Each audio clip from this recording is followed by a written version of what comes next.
Hi everyone, Russell here. Today I'll show you how to inspect the spark plugs on your Honda Talon to make sure that they're still functioning properly and within specs. I am in the middle of getting to a valve adjustment.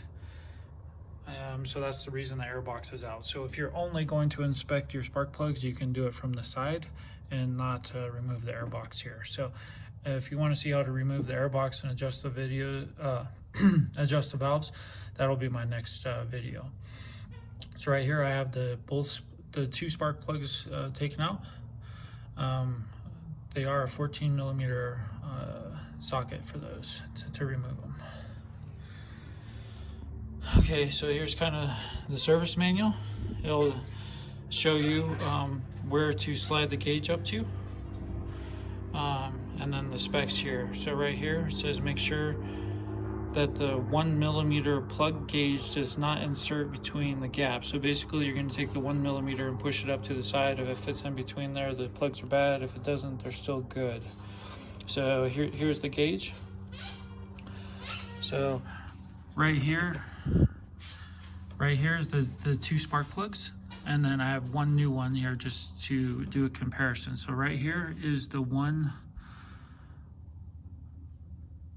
millimeter. So you can see that does not fit through. Okay, so if that slides through the gap, then they need to be replaced. So right here's the next size smaller, which is 0.889. It does not fit through as well. Okay, the 0.7 will fit through, but if this is your 1 millimeter gauge and it slides through like that, that means they're bad. So right here is a new spark plug, so we'll just give you a comparison. Right there's the one, does not fit through. 0.889 does not fit through, and the 0.7 does. So even though these spark plugs look a little black, which is normal since they've been used, they are still good and within specs.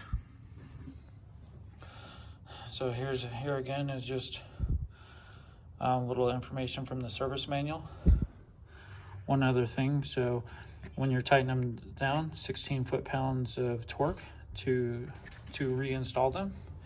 And then I also put a little never seize right here on the threads to keep the spark plug from bonding with the aluminum head. So if you have any questions, send me a message, but my spark plugs are in near perfect condition, so I will not replace them. If you do need a replacement, right there is the original part number for the spark plug. Thank you for watching.